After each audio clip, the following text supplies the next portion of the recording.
British शासन की एक बस्ती था। साम्राज्यवादी जिन देशों पर शासन करते हैं फिर जब छोड़कर जाते हैं तो वो पंजाबी का मुहावरा है कि जब भूत निकलता है तो वो अपनी निशानी छोड़ जाता है। तो वो साम्राज्यवाद रूप वाला भूत जो था उसने अपनी निशानी ऐसे छोड़ी कि भारत और पाकिस्तान दो देशों में बांट दिया। फ्रांस का साम्राज्य फ्रांसीसी साम्राज्यवाद जब वियतनाम से निकला तो उसे उत्तरी और दक्षिणी दो वियतनामों में बांट कर निकला। दोनों में खून खराबा हुआ। वहाँ अमेरिका ने टांग अड़ाई 1965 में, मगर 1973 में अमेरिका को वहाँ से निकलने के लिए मजबूर होना पड़ा और फिर 1975 आते आते तक वो दोनों वियतनाम एक हो गए। मगर हमारे देश की बदकिस्मती के हिंदुस्तान और पाकिस्तान दो देश बनने के लिए बंटवारे की वजह क्या थी? एक वजह तो थी नहीं, कई वजूहात थी। मुस्लिम लीग ने अलग पाकिस्तान का प्रस्ताव किया।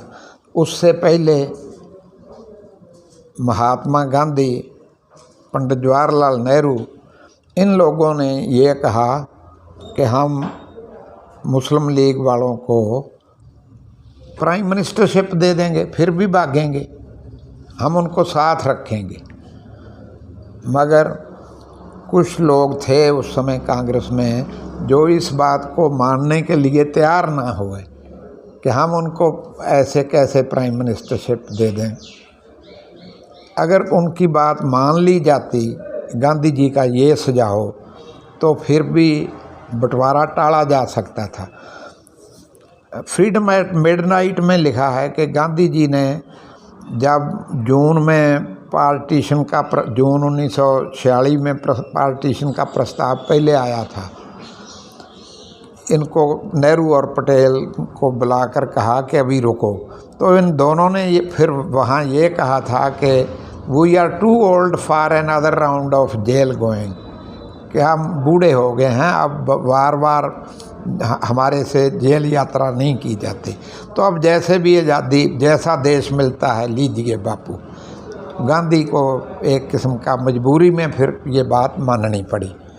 मगर महात्मा गांधी धर्मनिरपेक्ष थे, 100% धर्मनिरपेक्ष थे, भीतर और बाहर से एक जैसे थे। वो फिर जहाँ दंगे शुरू हुए तो मुस्लिम लीग के डायरेक्ट एक्शन की वजह से मार्च 1947 में आग लगनी पश्चिमी पंजाब में शुरू हुई, रावलपिंडी में फसाद हुए इधर, क्योंकि उससे पहले थोड़ी कुछ गलतियां हमारे लोगों से भी हुई। मास्टर तारा सिंह ने मुस्लिम लीग का, जिस दिन यूनियनिस्ट सरकार का पतन होता है लाहौर में, तो मुस्लिम लीग का झंडा लगा दिया गया लाहौर असेंबली पर। तो मास्टर तारा सिंह ने मुस्लिम लीग का वो झंडा फाड़ा, तो अपनी तलवार से काट कर नीचे गिराया।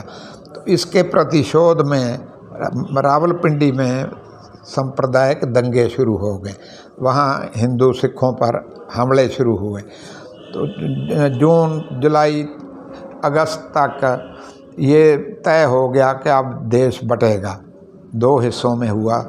एक बड़ी त्रासदी थी, 10 लाख के करीब लोग मारे गए, 2 करोड़ के करीब लोग इधर से उधर शिफ्ट हुए। बंटवारा पंजाब का हुआ या बंगाल का हुआ? पश्चिमी और पूर्वी बंगाल, इधर पूर्वी और पश्चिमी पंजाब। तो वो पूर्वी बंगाल जो था वो तो कालांतर में 1971 में बांग्लादेश मुजीबुर रहमान के तहत मुक्ति वाहिनी और वो सब। इधर जब भारत और पाकिस्तान दो अलग अलग देश हो गए तो भाषा भी एक, कल्चर भी एक, उनके रस्मों रिवाज, मिलना जुलना एक दूसरे से, नस्ल भी एक, क्योंकि जो इस्लामी भाईचारा या मुसलमान हैं पश्चिमी पंजाब में अब, या इधर से भी जो गए, वो अपने लोगों से ही मुसलमान बने थे। वो कोई अरब ईरान से तो नहीं आए, जो इधर से उज़्बेकिस्तान से आए बाबर वगैरह, वो तो रूलिंग फैमिली तो कुछ उंगलियों पर गिनी चुनी होती है ना। आम लोग तो साधारण जो इधर ही लोग थे, उनको इस्लाम की रवादारी पसंद आई। इस्लाम में इतनी कठोर वर्ण व्यवस्था नहीं थी जैसी हमारे समाज में थी।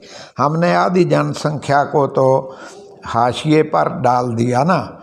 तो मस्जिद में बादशाह और भंगी एक ही कतार में बैठकर नमाज पढ़ सकते हैं।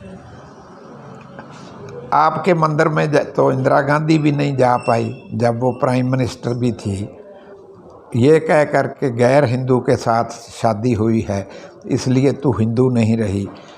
तो ये हमारी कठोर वर्ण व्यवस्था की वजह से भी लोग मुसलमान बने, सारे तलवार से नहीं बने, सूफियों के संदेश से भी मुसलमान बने। बाबा फरीद ने पंजाब के बहुत से किसानों को हिंदुओं से, सिख तो उस समय थे नहीं, गुरु नानक तो फरीद से कोई 400 वर्ष बाद में आते हैं, तो वो उनका एक बड़ा हिस्सा जो है वो फरीद की वजह से, सूफियों के प्रचार और जो उनका भ्रातृ भाव था इसकी वजह से भी मुसलमान बने। तो अब जब दो देश बन गए तो फिर उनमें वो एक मुहावरा है, से दा तकड़ा गढ़ देना। कश्मीर को से का तकड़ा बना दिया गया भारत और पाकिस्तान के बीच। उसका एक भाग जो है वो, जिसे आप आज़ाद कश्मीर कहते हैं, वो पाकिस्तान वालों के पास है। इधर वाला कश्मीर अपना, क्योंकि कश्मीर का राजा तो हिंदू था मगर प्रजा मुसलमान थी बहुगिनती। जम्मू को छोड़कर, जम्मू में डोगरे थे, इधर जम्मू कश्मीर लद्दाख गिलगित 3 हिस्से थे। तो कश्मीर में फिर पाकिस्तानियों ने घुसपैठ की, उधर से भारतीय सेना गई बाद में और उनकी घुसपैठ को रोका गया। कई दफ़ा सियाने लोग तो ये कहते हैं कि जो लैंड ऑफ एक्चुअल कंट्रोल है उसे परमानेंट सीमा मानकर विवाद का हल किया जाए, पर समय समय पर ऐसा लगता है कि दोनों देशों में ऐसे तत्व मौजूद हैं जो नहीं चाहते कि ये स्थायी हल हो जाए। क्योंकि यदि ये कश्मीर की समस्या का या पाकिस्तान के साथ सीमा विवाद का स्थायी हल हो जाए तो फिर अपने लोगों को जो उनके बुनियादी मसले हैं, लोग रोटी चाहते हैं, रोजगार चाहते हैं, शिक्षा चाहते हैं, स्वास्थ्य चाहते हैं, पीने के लिए साफ़ पानी चाहते हैं, मगर हमारी सरकारें अपने नागरिकों को देने के लिए इन बुनियादी की वस्तुओं की भी पूर्ति नहीं कर पाती। तो इसलिए कभी जन आक्रोश जो है वो बड़े विस्फोट में ना बदल जाए, तो लोगों को उलझाए रखने के लिए ऐसे विवाद खड़े किए जाते हैं। मगर पाकिस्तान में और हिंदुस्तान में आम आदमी की एक दूसरे से कोई दुश्मनी नहीं है। आम आदमी तो रवादारी से मिलता है। जो अब करनाल से मुसलमान पाकिस्तान गया है, वो भले ही वो उनके बड़े बूढ़े गुजर गए, मगर वो उनको पता है कि उनके बूढ़े आखिरी समय तक वो बातें करनाल की ही करते थे, पाकिस्तान की नहीं करते थे। ऐसे ही जो उधर शेखुपुरा से, लाहौर से, मुल्तान से, रावलपिंडी से, सियालकोट, सरगोदा, उन गुजरात शाहपुर से जो हमारे लोग इधर आए, वो आज तक भी उधर की बातें करते हैं। रायकोट एक छोटी रियासत हुआ करती थी मलेरकोटले के पास मुसलमानों की। 1998 में मैं पाकिस्तान गया तो रायकोट की उस रियासत का एक राय कल्ला था, गुरु गोबिंद सिंह का समकाली था। जब गुरु गोबिंद सिंह को आनंदपुर का किला छोड़कर इधर जाना पड़ा, वो पंजाब से होते हुए दक्षिणी पंजाब में मालवा की ओर बढ़ रहे थे, तो रायकोट में उनकी भेंट राय कल्ला से हुई। तो राय कल्ला गुरुजी का पुराना जानकार था। बोला गुरुजी कोई सेवा? उन्होंने कहा सेवा तो एक ही है, कि 2 बड़े लड़के तो मेरे साथ, मैं लड़ाई में था जहाँ, वो तो मारे गए। छोटे वालों का मुझे कोई पता नहीं कि उनके साथ क्या हुआ। इतना पता चला था कि उनको सरहंद ले गए थे। तो अगर कोई कर सकता है तो मुझे उनकी खबर ला। उसने कहा ठीक है गुरुजी, आप यहाँ अपना डेरा लगाएं, रुकें, और मैं अपने किसी विश्वास पात्र को भेजकर खबर मंगवा देता हूँ। तो उसका एक पशु चराने वाला पाड़ी था जिसका नाम नूरा माही था।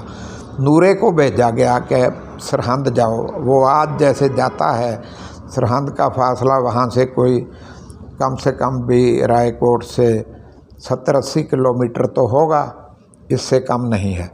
तो वो एक दिन गया, दूसरे दिन आना था, शायद घोड़ी वगैरह, घोड़ा कुछ दिया होगा उसको। तो दूसरे दिन शाम तक वो लौटकर आ गया। तो उसने बताया जी कि ऐसे ऐसे उनको अंत समय जो है वो दीवारों में चिनकर उनकी भी हत्या कर दी गई। तो फिर गुरुजी ने ये भी पूछा कि कोई बातचीत और किसी ने मेरे बच्चों के लिए वहाँ की हो। तो उन्होंने कहा जी, जो मलेरकोटला का नवाब था ना, वो भी उस कोर्ट में था जब सरहंद के गवर्नर ने ये सज़ा सुनाई। तो वो शेर खां था मलेरकोटला का। उस नवाब का एक भाई था जो चमकौर की लड़ाई में गुरु गोबिंद सिंह के तीर से मारा गया था। तो सूबा गवर्नर सरहंद वाला कहने लगा कि शेर खां, तेरे भाई के कातलों के बच्चे आ गए अपने काबू, तलवार पकड़ और इनका गला काट। वो बोला ना, यदि कभी जंग मैदान में गुरु गोबिंद सिंह से भेंट होगी तो उससे बदला लूँगा। इन दूध चुंग मुँहे बच्चों को मारकर हजरत मोहम्मद के सामने कौन सा मुंह लेकर जाऊँगा, ऐसे मैं नहीं कर सकता। तो गुरुजी ने मतलब इससे उनको बड़े वर देते भी मलेरकोटले वालों की जड़ लगी रहेगी। तो 1947 में तमाम पंजाब में फसाद हुए, मगर मलेरकोटला शहर और उनके स्टेट के जो 80 के करीब गांव हैं, उन गांवों में किसी भी मुसलमान की जान माल की क्षति नहीं पहुंची। वो एक वचन की वजह से, गुरु के एक वाक की वजह से, या वो शेर खां की जो कार्रवाई थी उसकी वजह से वहाँ गुरुद्वारा बना है, गुरुद्वारा हादा नारा। तो मुझे वहाँ पाकिस्तान में उस राय कल्ला का वंशज राय अजीजुल्लाह मिला, ननकाना साहब में भी मिला और लाहौर में भी मिला। तो उसने बातों में मुझे बताया कि हमारे जो पिताजी थे वो जब कभी बात करते थे ना, तो वो यही कहा करते थे, देश में ऐसे हुआ करता था, देश में ऐसे हुआ करता था। तो देश उनके लिए रायकोट ही था। वो रायकोट और उसका जो आसपास लुधियाना का क्षेत्र था, जगराओं का, उसे अपना देश समझते थे। भले ही आखिरी समय उनकी ज़मीन जायदादें वो सब पाकिस्तान में थीं, मगर वो एक साँझ होती है। ऐसे ही जो उनके बच्चे हैं वो अब, और ऐसे ही हम जो हमारे पूर्वज बेशक उधर शेखुपुरे से आए, मगर हमारी ये इच्छा रहती है कि हम अपने पूर्वजों का गांव देखें, उस माटी में घूमें फिरें। तो दोनों ओर एक सी ललक है। तो हम तो ये समझते हैं कि जैसे उत्तरी और दक्षिणी वियतनाम एक हो गए, जैसे पूर्वी और पश्चिमी जर्मनी एक हो गए, ऐसे कभी ये भारत और पाकिस्तान एक हो जाएं तो बढ़िया है। ना भी एक हों तो कम से कम एक लूज टाइप कन्फेडरेशन बन सकती है। मसाइल बहुत से हैं उनके पास, पाकिस्तान वालों से कई वस्तुएं हमारे पास इधर आने के लिए या हमें उधर से मंगाने के लिए वाया दुबई बाई एयर आते हैं। यदि ये सीधा वाघा बॉर्डर खोल दिया जाए तो हमारी उत्तरी भारत की, हरियाणा पंजाब की बहुत सी सब्जी जो है वो वाया पाकिस्तान, आगे रशियन और यूरोपियन कंट्रीज तक, अफ़गानिस्तान तक, अरब कंट्रीज तक सीधी जा सकती है। उनके पास बिजली काफ़ी है पाकिस्तान वालों के पास, क्योंकि दरिया काफ़ी हैं। हमारे पास गेहूँ काफ़ी है, उनके या वहाँ गेहूँ की कमी होती है। तो ऐसे में हम उनकी क्षतिपूर्ति कर सकते हैं। भारत पाकिस्तान दोनों में गंगा जमुनी संस्कृति चलती है। हमारे तुलसीदास जिन्होंने रामचरितमानस लिखा, उनके बारे में उनका एक कविता है, धूत कहो अवधूत कहो रजपूत कहो जुल्हा कहो कोऊ, काहू की बेटी सो बेटा न ब्याहब, काहू को बात बगार न कोऊ, मांग के खैबो मसीत में सोएबो, लेने को एक न देने को दो। तो वो उस मस्जिद में सोया करते थे जो 1992 6 दिसंबर को, जिस दिन कैफी आजमी ने कविता लिखी थी, दूसरा बनवास। मेरे चाहने वाले इतने कहाँ मेरे घर में आए, पाँव ये सोच के राम ने सरयू में रखा ही था कि नज़र आए वहाँ खून के गहरे धब्बे। तो 6 दिसंबर को मिला राजधानी की फिजाना आई रास मुझे, 6 नवंबर को मिला दूसरा बनवास मुझे। जिस दिन राम को इन्होंने दूसरा बनवास दिया, वो मस्जिद गिराकर, वो वही मस्जिद थी जिसमें बैठकर रामचरितमानस की रचना की गई थी और जहाँ तुलसीदास सोया करते थे। तो ऐसी संस्कृति है हमारी, जिसमें हिंदू और मुसलमान का फरीदा खालक खल्क में खल्क में खल्क बसे रब माँ है, मंदा के सुनो आखिए जहाँ तिसबिन कोई ना है। मंदिर ढा दे मस्जिद ढा दे जो कुछ ढैंदा, पर बुलिया दिल ना किसे दा तोड़ी, रब दिलों विच रहिंदा। क्योंकि ये दिल यही खुदा का, प्रभु का, वाहिगुरु का ठिकाना है और हम इन दिलों को फोड़ते हैं। इसलिए पाकिस्तान के लोग हिंदुस्तान के लोगों के लिए मैत्री भावना से भरपूर हैं। थोड़े से लोग हैं जो मुजाहिद हैं, उनको राजनीतिक लोग प्रेरित करते हैं। हमारे भी इधर ऐसे ही कुछ लोग हैं जो इस बुनियादवाद फंडामेंटलिज्म के आधार पर सत्ता पक्की रखना चाहते हैं, मगर हम ये चाहते हैं कि सांप्रदायिक सद्भाव बना रहे। ये जो विवाद हैं, जो दीवारें हैं, इनको तोड़ा जाए। कम से कम वीज़ा बॉर्डर पर एंट्री पर ही मिल जाए। किसी पाकिस्तानी भाई ने निजामुद्दीन औलिया की दरगाह पर आना है या वहाँ अजमेर शरीफ की यात्रा करनी है, किसी हिंदू भाई ने इधर से कटास राज जाना है या किसी सिख ने ननकाना साहब जाना है, तो वो बॉर्डर पर जाए, जाते ही अपना डॉक्यूमेंट्स दिखाए और उसे वहाँ वीज़ा अलाट हो जाए। इससे आदान प्रदान बढ़ेगा। बॉर्डर खोलने से थोड़ा व्यापार के लिए खोलने से भी दोनों देशों की आर्थिकता मजबूत होगी और इसी में हमारा भला है। इसी में हमारा जो सेना पर होने वाला खर्चा है, उसे हम स्वास्थ्य पर और शिक्षा पर जो खर्चा हम दिन प्रतिदिन कम करते जा रहे हैं, कारपोरेटों की झोलियां भरते जा रहे हैं और उन्माद को लगातार हवा दी जा रही है, ये देश के हित में नहीं है। हमें वो जो सूफियों ने, गुरुओं ने, संतों ने एक साझी संस्कृति की शिक्षा दी थी, उसी शिक्षा को आगे बढ़ाने की आज कोशिश लगातार जारी रखनी चाहिए। धन्यवाद।